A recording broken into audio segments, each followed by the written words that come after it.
Welcome to Startup Passport by Econsulate. We are here at the AI Asia Summit organized by SLASSCOM Sri Lanka. We're joined by Mr. Merl Chandana, who's a team lead for data algorithms and policy at LearnAsia. Welcome to the Startup Passport. Thank you for having me. Right. So we'll first dive into your role at LearnAsia and then what do you do, your elaborative work on algorithms and data. It's quite an unusual title to have. It is. And I don't think there are many other organizations which do similar kind of work. So how I would broadly define what we do is we try to use tools of data science and artificial intelligence for broadly social good applications and public policy issues. And I would just break it down into 4 different types of things that we do. So the first and foremost, we try to do applied projects and research driven projects with partners. So this can be public sector partners like sectors and organizations and departments in the government sometimes, and this can sometimes be with the civil society as well. For example, recently we worked with journalists to help them optimize their research processes, their journalistic processes by the use of generative AI tools. So applied research is one component, and a second component is, as we do this applied research and tool building, sometimes we have to build resources for the Sri Lankan community more broadly, and we open source them. For example, in trying to do natural language processing for local languages, like when we started our work, what we realized is that not a lot has been done in this area for Sri Lanka. For example, we need to build large amounts of data, which we call corpora, and other resources. There are things called stop words, which you need to like filter and clean the data when you are using language data for these applications. So building resources for the community and then open sourcing them is like part of our mission. And a third thing that we do is we engage in the policy processes as well when it comes to AI and broadly data. So few of our team members managed to be a part of the recently published draft AI strategy for Sri Lanka, and we looked at various aspects. One of my colleagues looked at like the data strategy for the national AI strategy, and I looked into more on the responsible AI angles of how Sri Lanka should think about the harms of AI and what policies and what governance structures should have. And there's a fourth component where we try to raise awareness and build broad capacity building, because as you said, this is quite an unusual area. Not a lot of people are aware, even in universities, that you could work in this kind of setting and do this kind of interesting, sometimes I would even call like very rewarding work, because you're generally looking at like the good of people. So making sure that like this work is known and we can attract good people into this and building awareness is one of our missions as well. Right. So you made initial comments about your research, especially applied research that you're put into real-time practice, especially in the journalist case. How do you think that it is, how much do you think that it is important for the organizations to look at the social good as well as the larger good of the society, and then build applications or build real-time real work with the public sector in shaping the future of the country? Yeah, and I mean, one thing, like even within the context of the AI strategy, what we realize is that Sri Lanka might not be as advanced as some other countries when it comes to digital adoption and having, say, like broad digital infrastructure. But there are so many problems that even with existing data that we can solve, and there are so many issues, everything, even issues related to the recent economic crisis that we had. We try to use some data there. Like there are so many problems that are in society, but sometimes they are not addressed by the private sector, because they need to look after what their operation is, and sometimes the public sector does not have the capacity to go after problems. It's a like civil society or rather public sector capacity problem, and sometimes it's a lack of not having proper structures to share data, to proper mechanisms, or like people who understand the problem but who also see the possibilities of what could be done. They understand their own domain, but they don't know how, like if you have like tools of data science, they can like these problems can be solved. So they're like the problems are there, like people who understand the problems are there. Sometimes data also exists, but there is nobody who will then put everything together and try to solve these problems. So we need everything from health to democratic engagement to education. There are so many problems with the right and responsible use of data science and AI you could potentially help solve, but not a lot of people are like trying to do that. So there's a gap almost, if you put in business term, a market gap of sorts that people can like us can operate in. Yeah, so let me rephrase, like there's a common talk about world's biggest problems are the world's biggest business opportunities, but while private sector is taking on the world's biggest problems, that there are like underlying problems that can be solved using the technology, but no one's interested in, and that's where your social good comes in.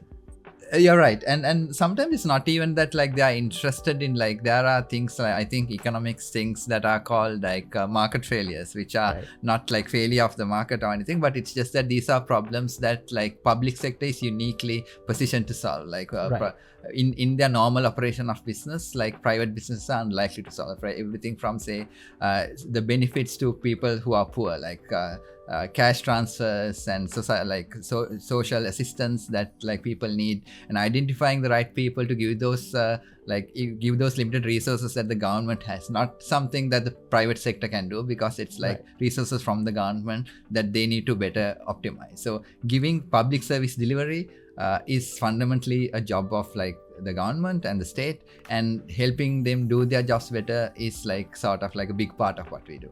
Okay, how do you see the collaboration plays to what extent you see the collaboration plays an important role in achieving what you want to achieve at the social good part?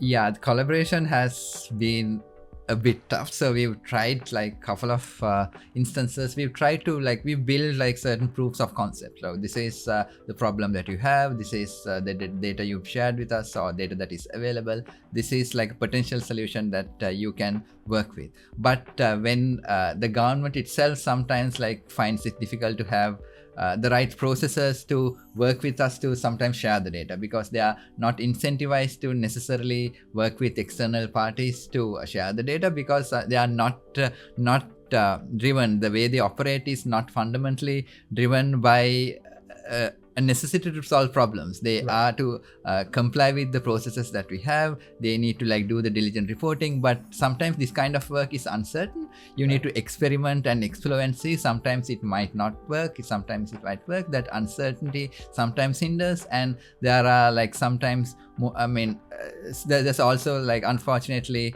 this is not just in Sri Lanka, but like our colleagues that we collaborate with in other countries also tell us that they are sometimes guarded about their data. They don't want to like put the data out, thinking that like the data might be questioned, or like some of like their inefficiencies might be revealed. So like people, like if especially this is not a fault of like the low level employees, because if the processes are such that they are punished at like the slightest mistake, they are bound to follow these same procedures. But like maybe then what's required is like both like having the right mechanism so these people can work with, like not just us but like similar outfits or the private sector. Collaborations are so key, like both in terms of like agency collaboration, but like data sharing and partnerships.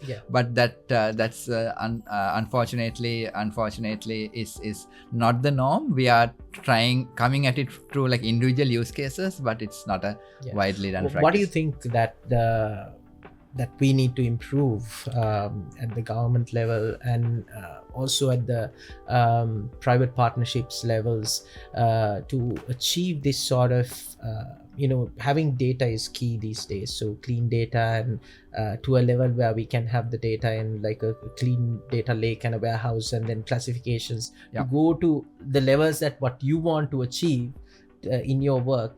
What is the key in terms of achieving those data clarity at the minimum levels?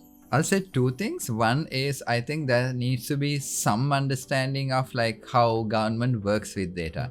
Maybe it can be a data strategy or a government data sharing policy. There's no uniform policy within the government, even between the agencies. Forget like organizations like us, like 2 departments within the government, for them to share the data, sometimes it's not clear what protocols they need to follow. So having like a government data sharing policy, both within government and with external parties as needed on problems, is going to be key. So that's almost like a policy level solution, or like a framework level solution. A more practical, tangible thing that a government could do is like, so sometimes they fall into the trap of like, say, if they commit to these things like open data, and they try to build like fancy portals, and they would produce reports about like doing open data, but like 3 months down the line, either the portal is down, only like 2 data sets poorly documented are available. So forget like doing everything around the actual work, and say what we suggest is pick 10 data sets that are going to be of high importance.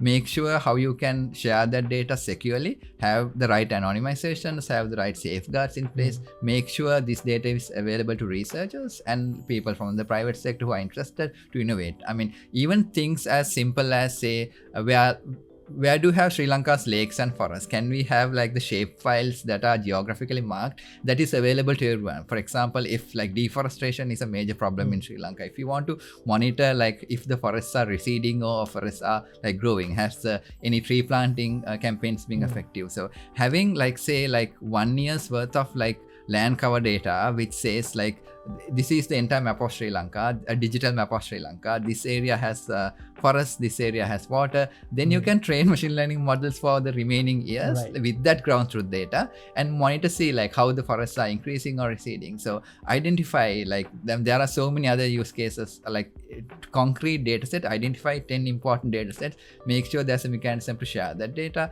and then like push it out so that like the community will embrace. So nothing fancy, but like something very concrete.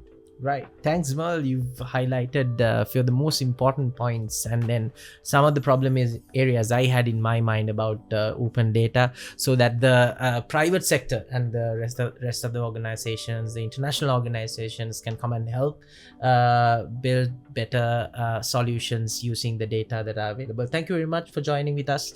It was a wonderful conversation. Thank you, Merl. Thanks for having me. Yeah.